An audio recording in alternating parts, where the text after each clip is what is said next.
বাবা শঙ্কর, তুই বেঁচে আছিস বাবা? আমরা সত্যি বিশ্বাসই করতে পারছি না তুই এখনো বেঁচে আছিস।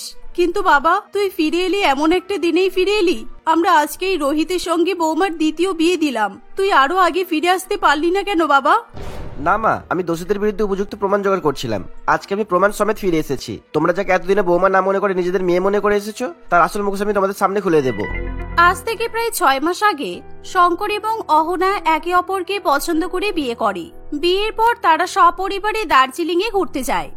সত্যি এই জায়গাটা খুবই সুন্দর। আমার অনেক দিনের ইচ্ছে ছিল পাহাড়ে ঘুরতে যাওয়ার, আর আজকে আমার বৌমা সেই ইচ্ছাটা পূরণ করলো। দার্জিলিং এ ঘুরতে এসে আমার ভীষণ আনন্দ হচ্ছে। হ্যাঁ গিন্নি, এই পাহাড়ের ঠান্ডা ঠান্ডা আবহাওয়া আর এই বরফ ঢাকা সাদা দৃশ্য দেখতে আমার খুবই ভালো লাগছে। বৌমার কথা শুনে আমরা দার্জিলিং এসেছি বলে এতটা মজা করতে পারছি। তা না হলে আমাদের ছেলের কথা শুনে এতক্ষণে আমাদের গোয়াতে গিয়ে বসে থাকতে হতো, আর গোয়াতে গেলে আমরা একটুও মজা করতে পারতাম না। আরে তোমরা সেই তখন থেকে দেখছি গোয়াকে নিয়ে সমালোচনা করেই যাচ্ছ। দার্জিলিং যেমন ভালো জায়গা, গোয়াও সেরকম ভালো জায়গা। তোমরা তো কখনো গোয়াতে যাওনি, সেই জন্যই তোমাদের এরকম মনে হচ্ছে। চুপ কর, তুই আমাদের পছন্দ অপছন্দের ব্যাপারে কিছুই জানিস না। এই বৃদ্ধ বয়সে আমরা গোয়াতে ঘুরতে যাব, কিন্তু বৌমা মাত্র 1 সপ্তাহ হলো আমাদের বাড়িতে এসেছে। আর দেখ আমাদের পছন্দ অপছন্দের জিনিসগুলো কত তাড়াতাড়ি সব জেনে নিয়েছে। কিন্তু মা ভুলে যেও না, তোমাদের এই বৌমাকে কিন্তু আমিই নিয়ে এসেছি, তাই তোমার বৌমার ক্রেডিট মানে আমার ক্রেডিট। আর তুই জীবনে এই একটাই ভালো কাজ করেছিস, বৌমাকে আমাদের জীবনে নিয়ে এসে। তাছাড়া সারা জীবনে তুই একটাও ভালো কাজ করতে পারিসনি। এভাবেই তারা ফ্যামিলির সকলে হাসি মজা করতে থাকে। পাহাড়ে কিছুক্ষণ সময় কাটানোর পর তারা নিজেদের হোটেলে ফিরে যায়। অহনা, তুমি এত বোকা কেন বলো তো? এত সুন্দর ঠান্ডা ঠান্ডা পাহাড়ি এলাকায় তুমি মা বাবাকেও সঙ্গে নিয়ে এসেছো কেন বলো তো? তুমি আর আমি দুজনে একে একা আসলে কত ভালো হতো। হানিমুনে কেউ কখনো মা বাবাকে সঙ্গে করে নিয়ে আসে?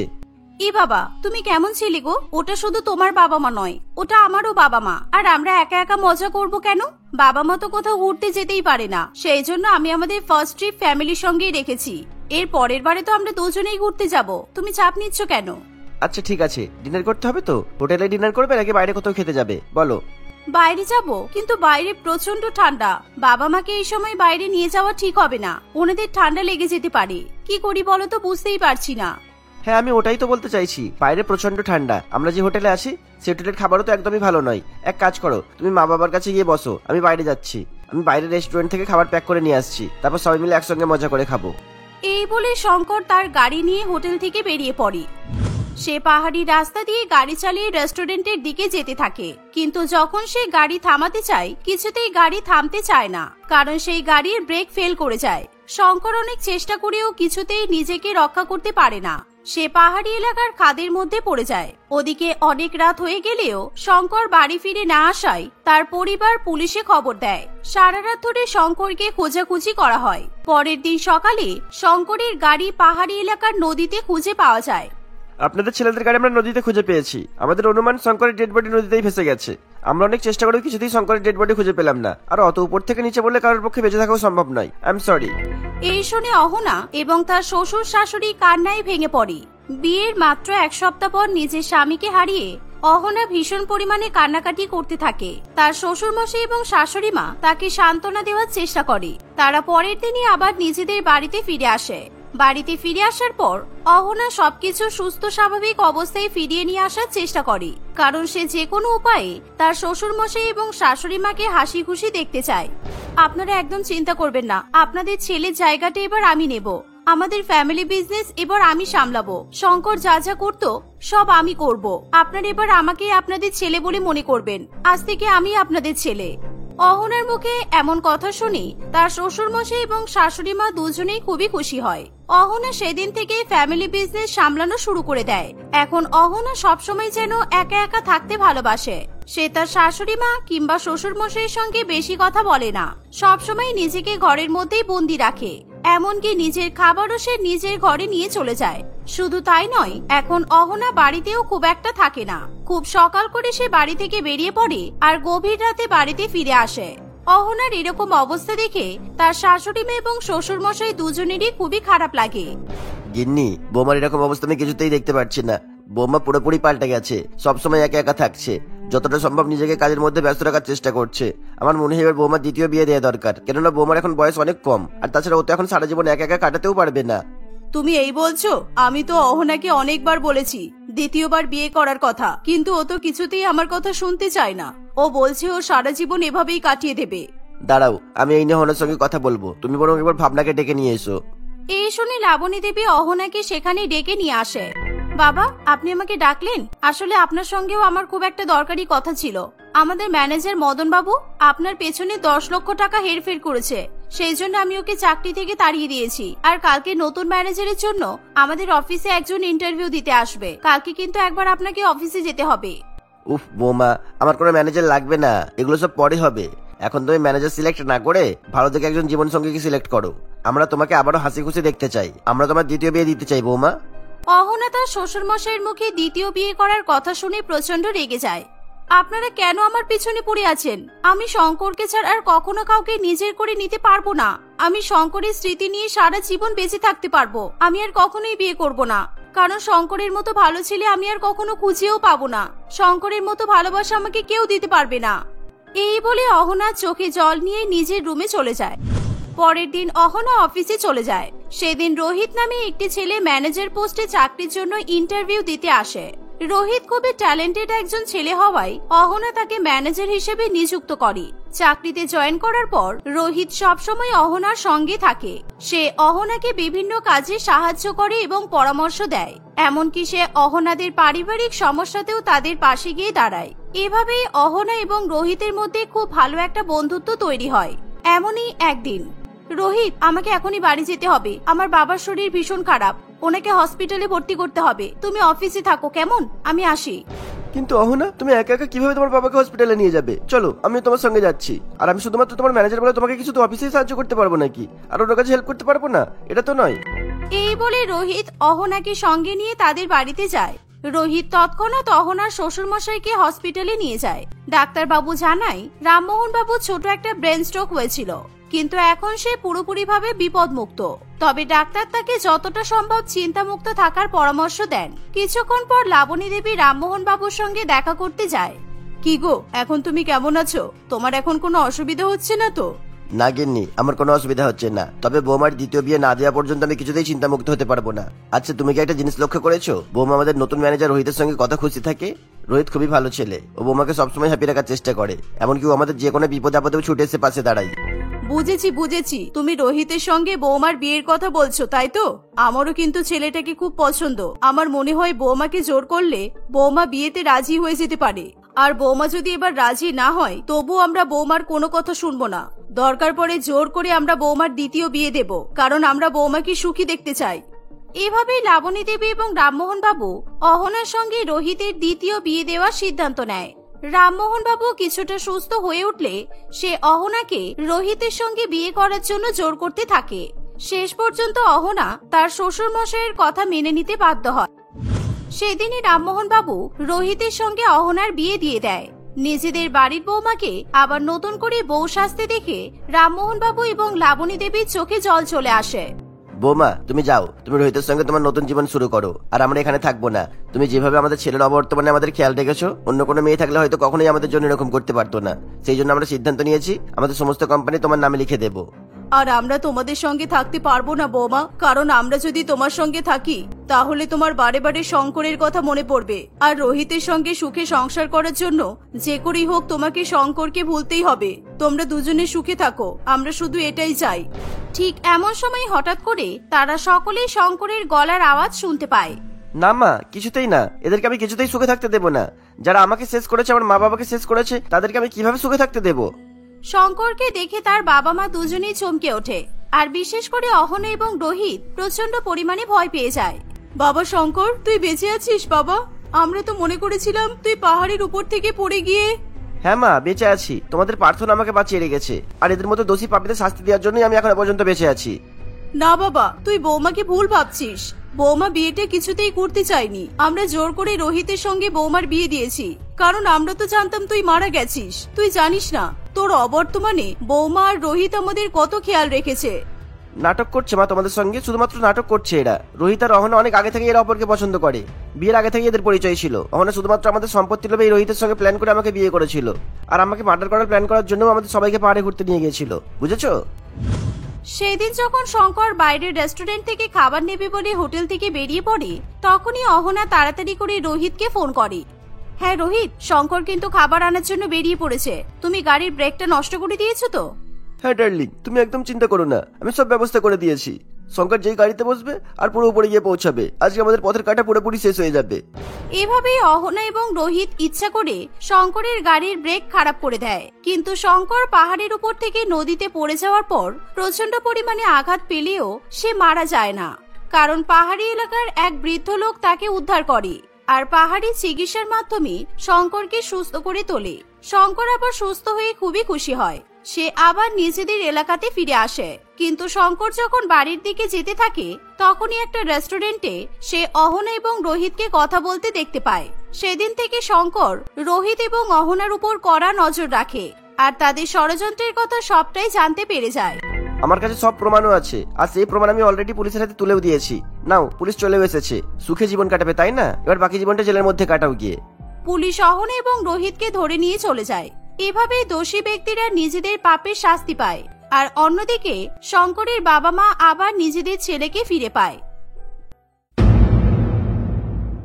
লাবণী তার বাবা মায়ের সঙ্গে বাস করত। লাবণীর বাবা বিশাল বড় এক শিল্পপতি ছিল। তার অগাধ সম্পত্তি থাকায় এলাকায় তাদের খুবই নামডাকও ছিল, আর সেই কারণেই লাবণীর বাবা কমলকান্ত বাবু এবং মা পাপিয়া দেবী খুবই অহংকার করত। তারা ধনী ব্যক্তিদের সঙ্গে সম্পর্ক রাখতে ভালোবাসত, গরিবদেরকে তারা একেবারেই সহ্য করতে পারত না। কিন্তু লাবণী তার বাবা মায়ের মতো ছিল না, তার চিন্তাধারা তার বাবা মায়ের থেকে একেবারে ভিন্ন ছিল। সে গরিব মানুষদের সাহায্য করতে পছন্দ করত। এমনকি রিঙ্কি নামে একজন লাবণীর বন্ধু ছিল। রিঙ্কি ছিল লাবণীর একান্ত কাছের বন্ধু। তারা দুজনে একই কলেজে পড়াশোনা করেছে। একদিন লাবণী তার বন্ধু রিঙ্কিকে তাদের বাড়িতে নিয়ে আসে। ও, তুমি তাহলে রিঙ্কি? আমার মেয়ে তোমার কথা অনেক বলেছে, তবে তোমার ব্যাপারে বেশি কিছু জানা হয়নি। তোমার বাবা কি করে? নিশ্চয়ই বড় সড়ো কোনো বিজনেস করে। তোমার বাবার নামটা বললে আমি তোমাকে নিশ্চয়ই চিনতে পারবো। আসলে আমার বাবার একটা দোকান আছে। আমার বাবা ওই দোকানে মেকআপের প্রোডাক্ট সেল করে। আর এটা বল যে তোর বাবা মা নিজেই ওই মেকআপ প্রোডাক্ট গুলো তৈরি করে। জানো বাবা, এর বাবা মা এতটা ট্যালেন্টেড, ন্যাচারাল জিনিস দিয়ে মেকআপ প্রোডাক্ট তৈরি করে। আমি তো শুনেই খুবই ইমপ্রেস হয়েছিলাম। আমি তো এই মেকআপ গুলো ইউজও করি। এতটা ইমপ্রেস হওয়ার মতো কিছু আছে বলে আমার তো মনে হয় না। আর তোমাদের ফ্ল্যাটটা কোথায়? আমাদের কোনো ফ্ল্যাট নেই কাকু, আমরা তো মানিকতলা বস্তিতে থাকি।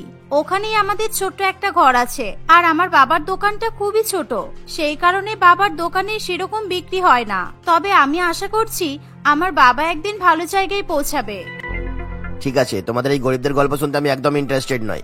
লাবণী, তোমার কাছ থেকে আমি এটা আশা করিনি কখনো। তুমি এত বড় একজন শিল্পপতির মেয়ে হয়ে তুমি এরকম একটা বস্তির মেয়েকে নিজের বন্ধু বানালে। আমার তো ভাবতেই অবাক লাগছে যে তুমি আমার মেয়ে হয়ে এরকম কি করে করলে। রিঙ্কি তার এই অপমান কিছুতেই সহ্য করতে পারে না। তার খুবই খারাপ লাগে, তাই সে চোখে জল নিয়ে সেখান থেকে চলে যায়। লাবণী তার বাবা মায়ের এরকম ব্যবহারে প্রচন্ড রেগে যায়। লাবণী তখনই সঙ্গে সঙ্গে রিঙ্কিদের বাড়িতে যায়। তুই এখানে কেন এসেছিস রিঙ্কি? তুই তো জানিস আমরা কত গরিব। আমার মতো গরিব মেয়ে তোর বন্ধু হওয়ার যোগ্য নয়। তুই প্লিজ এখান থেকে চলে যা। দেখ রিঙ্কি, তোর রাগ করাটা স্বাভাবিক, কিন্তু তুই তবুও এরকম করিস না প্লিজ। আমি আমার বাবা মায়ের হয়ে তোর কাছে ক্ষমা চাইছি। আমাদের বন্ধুত্বের বন্ধন কি এতটাই দুর্বল যে কেউ চাইলে এটা ভেঙে দিতে পারে? তুই তো জানিস আমি তোকে নিজের বোনের মতো করে ভালোবাসি। তুই প্লিজ রাগ করিস না। আমি আমার বাবা মাকে অনেক কথা শুনিয়েছি তোকে অপমান করেছে বলে। না না, তুই এভাবে ওনাদের অপমান করে ঠিক করিসনি। যতই হোক ওনারা তোর বাবা মা, ওনারা তোর ভালোই চায়। আচ্ছা তুই এসব বাদ দে। তুই জানিস সামনের সপ্তাহে আমাকে ছেলেপক্ষ দেখতে আসবে, কিন্তু আমার গায়ের শ্যামবর্ণ নিয়ে আমি খুব চিন্তায় আছি। বাবার এক বিজনেস পার্টনারের ছেলে তুষার আমাকে পছন্দ করেছে। ছেলেটা বিদেশে থাকে। ফটো দেখে আমার খুবই পছন্দ হয়েছে। ছেলেটা দেখতে কিন্তু খুবই হ্যান্ডসাম। এই দেখ ফটো। ওয়াও, ছেলেটা তো সত্যি খুবই সুন্দর। আর তোর গায়ের শ্যামবর্ণ নিয়ে তোর চিন্তা করার তো কিছু নেই। তুই শ্যামবর্ণ হলেও দেখতে খুবই সুন্দর। গায়ের রঙে কি এসে যায়? আমার বন্ধু কি কোনো অংশে পিছিয়ে আছে নাকি? না রে, তবু আমি কনফিডেন্ট হতে পারছি না। ছেলেপক্ষে এসে যাতে আমাকে দেখে অবাক হয়ে যায়, আমি এরকম মেকআপ করতে চাই। আর আমার মেকআপটা তুই করে দিবি। আমি জানি তুই খুব ভালো মেকআপ করতে পারিস। ছেলেপক্ষ এসে যাতে আমাকে দেখে অবাক হয়ে যায়, আমি এরকম মেকআপ করব। আর আমার মেকআপটা তুই করে দিবি। আমি জানি তুই আমাকে খুব ভালো মতো সাজিয়ে দিবি। আর ওই দিন তুই আমার সঙ্গে আমার বাড়িতে যাচ্ছিস তাহলে, ওকে? তুই আবার আমাকে তোদের বাড়িতে যেতে বলছিস? দেখ, কাকু কাকিমা চাই না যে আমি তোদের বাড়িতে যাই। শহরে এত বড় বড় পার্লার থাকতে তুই আমার কাছে সাজবি বলছিস? এত ন্যাকামি কেন করছিস? তুই জানিস না আমার স্কিনটা কতটা সেনসিটিভ? ভুলভাল প্রোডাক্ট ইউজ করলে আমার স্কিনের 12টা বেজে যায়। সেই কারণে আমি তোর বাবার দোকানের ন্যাচারাল প্রোডাক্ট ইউজ করি। আর কোথাও গেলে তুই তো আমাকে সাজিয়ে দিস। আর ওরকম একটা স্পেশাল দিনে আমি তো তোর কাছেই সাজবো। আর কোথাও গেলে তো তুই আমাকে সাজিয়ে দিস। তাহলে ওরকম একটা স্পেশাল দিনে আমি তোর কাছে সাজবো না? দেখ, তুই প্লিজ আর রাগ করিস না। আরে বাবা, ঠিক আছে, আমি সময় মতো পৌঁছে যাব। আমি তোকে সুন্দর করে সাজিয়ে দেব, যাতে তুষার তোর দিক থেকে চোখ সরাতেই না পারে। দেখতে দেখতে কয়েকদিন কেটে যায়। যেদিন লাবণীকে ছেলেপক্ষ দেখতে আসবে সেদিন রিঙ্কি সময় মতো তাদের বাড়িতে চলে আসে। কিন্তু কমলকান্ত বাবু রিঙ্কিকে তাদের বাড়িতে দেখে আবার রেগে যায়। তুমি যে আমার মেয়ের সঙ্গে কেন বন্ধু করেছো? তোমাকে দ্বিতীয়বার আমাদের বাড়িতে দেখে আমি একেবারে শিওর হয়ে গেলাম। তোমাকে সেদিন এত অপমান করা হলো, তবুও তুমি আমার মেয়ের পেছন ছাড়লে না। এই, তোমার কত টাকা লাগবে বলো তো আমার মেয়ের পেছন ছাড়তে? বাবা, আজকে কিন্তু তুমি একদম রিঙ্কিকে কোনোভাবে অপমান করবে না বলে দিলাম। রিঙ্কি আজকে এখানে আমার মেকআপ করে দেবে বলে এসেছে। রিঙ্কি খুব ভালো মেকআপ করতে পারে। তুমি তো জানো বাবা, আমার গায়ের শ্যাম বর্ণের জন্য আমি কতটা চিন্তিত। তুমি এরকম একটা বস্তিতে থাকা মেয়ের কাছে মেকআপ করবে? Are you crazy? দেখো, তোমার গাইড শ্যাম বর্ণ নিয়ে তোমার কোনো চিন্তার প্রয়োজন নেই। আমি আমাদের শহরের সবচেয়ে বড় মেকআপ আর্টিস্টকে বুক করেছি। ও আজকে সে তোমাকে সাজিয়ে দেবে, কিছুক্ষণের মধ্যেই চলে আসবে। না বাবা, আমি অন্য কারোর কাছে মেকআপ করব না। আমি আমার বন্ধুর কাছে মেকআপ করব। তুমি জানো না বাবা, রিঙ্কি কতটা ভালো মেকআপ করতে পারে। আর ওর বাবা মায়ের তৈরি ন্যাচারাল প্রোডাক্টগুলো স্কিনের কোনো ক্ষতিও করে না। আমি রিঙ্কির কাছেই সাজবো। তোমার বন্ধু গরিব বলে তুমি তোমার বন্ধুকে সাহায্য করতে চাইছো, এটা আমি বুঝতে পেরেছি। ঠিক আছে, আমি একে এখনই 50,000 টাকা দিচ্ছি, কিন্তু তার জন্য এর কাছে মেকআপ করার তো প্রয়োজন নেই। আর ওকে এখান থেকে এখনই চলে যেতে বলো। এই মেয়ে এখানে থাকলে অসুবিধা আছে। তোমাকে যেমন ও গরিব হওয়ার নাটক করে ফাঁসিয়েছে, তেমনই ও রূপের জ্বালায় তুষারকেও ফাঁসানোর চেষ্টা করতে পারে। বাবা, তুমি কিন্তু এবার বড্ড বাড়াবাড়ি করছো। রিঙ্কি, তুই প্লিজ কিছু মনে করিস না। রিঙ্কি, কি হলো? তুই চলে যাস না প্লিজ। রিঙ্কি। রিঙ্কি লাবণীর কোনো কথা শোনে না। সে কাঁদতে কাঁদতে সেখান থেকে চলে যায়। লাবণী রিঙ্কিকে অনেকবার ফোন করলেও রিঙ্কি তার ফোনটা ধরে না। লাবণী কি করবে কিছুই বুঝে পায় না। কিছুক্ষণ পরে শহরের সবচেয়ে বড় মেকআপ আর্টিস্ট মিস প্রিয়াঙ্কা লাবণীকে সাজাতে সেখানে চলে আসে। লাবণীর কাছে আর কোনো উপায় না থাকায় লাবণী তার কাছেই সাজতে বাধ্য হয়। কিন্তু লাবণীর মন একদম ভালো থাকে না। সে মনে মনে রিঙ্কিকে নিয়ে শুধু ভাবতে থাকে। বলুন ম্যাডাম, আপনার কেমন মেকআপ চাই? আপনি কোন কোম্পানির প্রোডাক্ট ইউজ করতে চান? আর আপনি কেমন লুক চান সেটাও আমাকে বলে দিন। আমি সেই মতো আপনার মেকআপ করে দেব। আপনার যা ইচ্ছা আপনি তাই করে দিন। আমাকে কিছু জিজ্ঞাসা করবেন না। আর খুব বেশি কনফিউজড হলে আমার বাবা মাকে জিজ্ঞাসা করে নিতে পারেন। আসলে আমার লাইফ নিয়ে সব ডিসিশন আমার বাবা মাই নেয়। কি ড্যাড, তাই তো? দেখুন, আপনি আপনার পছন্দ মতো আমার মেয়েকে সাজিয়ে দিন। শুধু আমার মেয়ের মেকআপ যেন সুন্দর হওয়া চাই। আমার বন্ধু আর ওর ছেলে যেন এক দেখাতেই আমার মেয়েকে পছন্দ করে নাই। আজকে মেকআপটা যদি আপনি সুন্দর করতে পারেন, তাহলে আপনি যত টাকা চাইবেন তার দ্বিগুণ টাকা আপনাকে দেবো। আর আমার মেয়ের বিয়ের দিন, রিসেপশনের দিনও আপনাকে বুক করব। এই শুনে মিস প্রিয়াঙ্কার ভীষণ লোভ হয়। সে টাকার লোভে পড়ে উল্টোপাল্টা মেকআপ প্রোডাক্ট দিয়ে লাবণীকে সাজিয়ে দেয়, যাতে লাবণীকে দেখতে সুন্দর লাগে। লাবণীর বাবা মায়ের তার মেকআপ খুবই পছন্দ হয়। থ্যাংক ইউ আমার মেয়েকে এত ভালো মেকআপ করে দেওয়ার জন্য। তাহলে বিয়ে আর রিসেপশনের দিন আপনি আমার মেয়েকে সাজাচ্ছেন, আর এই নিন আপনার টাকা।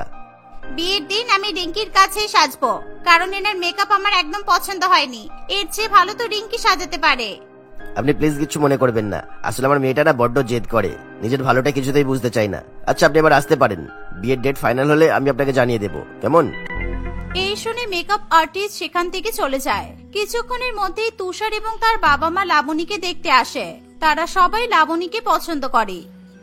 সবই তো ঠিক আছে, কিন্তু শুভ কাজে দেরি করতে নেই। আমার ছেলে 10 দিন পর বিদেশে চলে যাবে, আর আমরা চাইছি আমার বৌমাকেও ছেলের সঙ্গে বিদেশে পাঠিয়ে দেবো। তাই বিয়েটা 1 সপ্তাহের মধ্যে হলেই ভালো হয়। একদম একদম, কোনো অসুবিধা নেই। তাহলে গিন্নি, মেয়ের বিয়ে বলে কথা, এবার তো আমাদেরকে জমে প্ল্যানিংও করতে হবে। তুষারের সঙ্গে লাবণীর বিয়ে ঠিক হলে লাবণী খুবই খুশি হয়, কারণ প্রথমবার তুষারের ফটো দেখেই লাবণীর খুবই পছন্দ হয়েছিল। তুষার ও তার বাবা মা সেখান থেকে চলে গেলে লাবণী সবার প্রথমে রিঙ্কিকে ফোন করে, আর তাকেই সে সবার আগে সুখবরটা জানায়। আমি খুব খুশি হয়েছি লাবণী, কিন্তু তুই তো বিয়ের পর বিদেশে চলে যাবি, তারপর তো আমাকে তুই ভুলেই যাবি। ঠিকই আছে, এমনিতেও তো কাকু কাকিমা চাই না তুই আমার সঙ্গে মিশিস। তুই বিদেশে চলে যাবি, কাকু কাকিমা নিশ্চয়ই খুব খুশি হবে। সরি রে রিঙ্কি, আমার বাবা মা বারবার তোকে অপমান করে, কি করি বলতো? শুধুমাত্র তুষারকে আমার পছন্দ বলে বাবা মায়ের কথা শুনতে আমি বাধ্য হচ্ছি, না হলে আমি তো এই বিয়েটাই করতাম না। না রে, এরকম করিস না। তোর বাবা মা যা চাই তুই তাই কর, আর আমিও চাই তুই সুখে থাকিস। শুধু একটাই কথা বলবো, তোর বিয়েতে আমাকে নিমন্ত্রণ করিস না, কারণ আমি তোর বিয়েতে কোনোভাবেই যেতে পারবো না। লাবণীর কথা শুনে রিঙ্কির খুবই খারাপ লাগে, কিন্তু রিঙ্কির সঙ্গে কথা বলতে বলতেই লাবণীর মুখ হঠাৎ করে জ্বালা করতে শুরু করে। সেই সঙ্গে তার চোখ মুখে খুবই চুলকানি হয়, তাই সে তাড়াতাড়ি করে রিঙ্কির ফোনটা রেখে দিয়ে ওয়াশরুমে চলে যায়। তাড়াতাড়ি করে লাবণী ফেস ওয়াশ দিয়ে তার মুখটা ধুয়ে ফেলে, কিন্তু তার মুখ আরো জ্বালা করতে থাকে, সেই সঙ্গে চুলকানিও আরো বাড়তে থাকে। কিছুক্ষণের মধ্যেই লাবণীর মুখে বড় বড় ব্রণর মতো দানা হয়ে যায়, সেই সাথে মুখটাও কেমন যেন কালো মতো হয়ে যায়। এই দেখে লাবণীর বাবা মা ভীষণ পরিমাণে অবাক হয়। তোমাদের জন্য এসব হয়েছে, আমি বারবার বলেছি আমার সেনসিটিভ স্কিন, আমার মুখে কোনো কেমিক্যাল যুক্ত উল্টোপাল্টা প্রোডাক্ট দিলেই আমার মুখের অবস্থা খারাপ হয়ে যায়। বারবার বললাম রিঙ্কির কাছে আমাকে শাস্তি দাও, ওর বাবা মায়ের বানানো ন্যাচারাল মেকআপ প্রোডাক্ট ইউজ করলে আমার স্কিনে এরকম কখনোই হয় না। ইস, আমার মেয়েটার মুখের অবস্থা কি হয়েছে একবার দেখেছো? কতটা আগলি দেখতে লাগছে আমার মেয়েকে। তুমি তো আমার মেয়ের কথা একবারও শোনো না। এক সপ্তাহ পর আমার মেয়ের বিয়ে, এবার কি হবে বলো তো? আমি এই মুখ নিয়ে কিছুতেই বিয়ের পিড়িতে বসবো না। তোমরা বিয়েটা পিছিয়ে দাও, আমার আর কিছু ভালো লাগছে না। তোমাদের জন্য আমার সঙ্গে এরকম হলো। এবার তোমরা নিশ্চয়ই খুশি হয়েছো। এমনিতেই আমার গায়ের রং শ্যাম বর্ণ, তার উপর আমার মুখের এই অবস্থা হয়ে গেল। এবার তো কোনো মেকআপেও কাজ হবে না। তুমি চিন্তা করছো কেন এত? আমরা তো এখনই তোমাকে শহরের সবচেয়ে বড় স্কিন স্পেশালিস্ট ডাক্তারের কাছে নিয়ে যাব। তোমার চেহারা দুদিনের মধ্যেই ঠিক হয়ে যাবে। এই বলে কমলকান্ত বাবু লাবণীকে শহরের অনেক বড় এক ডাক্তারের কাছে নিয়ে যায়, কিন্তু ডাক্তারবাবু জানায় খুবই কেমিক্যাল যুক্ত উল্টোপাল্টা প্রোডাক্ট ব্যবহার করার ফলে লাবণীর স্কিনে ইনফেকশন হয়েছে, তাই পুরোপুরি তার স্কিন ঠিক হতে অন্তত 1 মাস সময় লাগবে। সেই সাথে ডাক্তার অনেকগুলো ওষুধ এবং স্কিনে ইউজ করার মতো মলমও দিয়ে দেয়। ডাক্তারবাবু লাবণীকে কেমিক্যাল যুক্ত প্রোডাক্ট ব্যবহার করতে বারণ করে দেয়। লাবণী এবং তার বাবা মা খুবই চিন্তিত হয়ে পড়ে। লাবণী বাড়িতে এসে খুবই কান্নাকাটি করতে থাকে। দেখতে দেখতে কিছুদিন কাটে। বিয়ের দিনে লাবণীর মুখের অবস্থা আরো খারাপ হয়ে যায়। বিয়ের দিনে লাবণীর মুখের অবস্থার কোনো পরিবর্তন হয় না। সে খুবই কান্নাকাটি করতে থাকে, এমনকি সে বিয়ে করতেও চায় না। এমন সময় সেখানে রিঙ্কি চলে আসে। তোর কোনো চিন্তা নেই লাবণী, আমি চলে এসেছি। আমি ন্যাচারাল প্রোডাক্ট দিয়ে তোর খুব ভালো মতো মেকআপ করে দেব, দেখবি তোকে খুব সুন্দর লাগবে। রিঙ্কিকে দেখে লাবণী ভীষণ অবাক হয়। রিঙ্কি, তুই এখানে? না মানে কিভাবে? তুই তো আমাদের বাড়িতে আর কখনোই আসবি না বলেছিলি। আমি নিজে গিয়ে রিঙ্কি মাকে এখানে ডেকে নিয়ে এসেছি, কারণ আজকে তোমার বিয়ের মেকআপ রিঙ্কি করবে। রিঙ্কি সত্যিই খুব ভালো মেয়ে। এত কিছু হওয়ার পর আমাদের মনে হলো রিঙ্কি আমাদের সাহায্য করতে পারবে। রিঙ্কিকে আমরা অনেক অপমান করেছিলাম, কিন্তু আজকে ওর বাড়িতে যাওয়ার পর ওর মা বাবা আমাদের সাথে খুবই ভালো ব্যবহার করেছে। রিঙ্কির জায়গায় অন্য কেউ হলে সে হয়তো নিজের বাড়ির মধ্যে আমাদেরকে ঢুকতেও দিত না। আর তোমরা যেভাবে আমাদের অতিথি আপ্যায়ন করলে, আমরা আজ পর্যন্ত এরকম অতিথি আপ্যায়ন করতে কাউকে দেখিনি। সত্যি আমরা তোমাকে বুঝতে ভুল করেছিলাম, পারলে আমাদের ক্ষমা করে দিও তুমি। তোমাকে আজকে আমাদের খুব দরকার। তোমাদের মেকআপই আমার মেয়ের স্কিনে শুট করে, আর আমার মেয়ে আজকে আমাদেরকে ছেড়ে চলে যাবে। আমরা আর কোনোভাবেই একে কাঁদাতে চাই না, ওকে আমরা খুশি দেখতে চাই। রিঙ্কি এই কথা শুনে খুবই খুশি হয়। সে খুব ভালো মতো করে লাবণীর মেকআপ করে দেয়।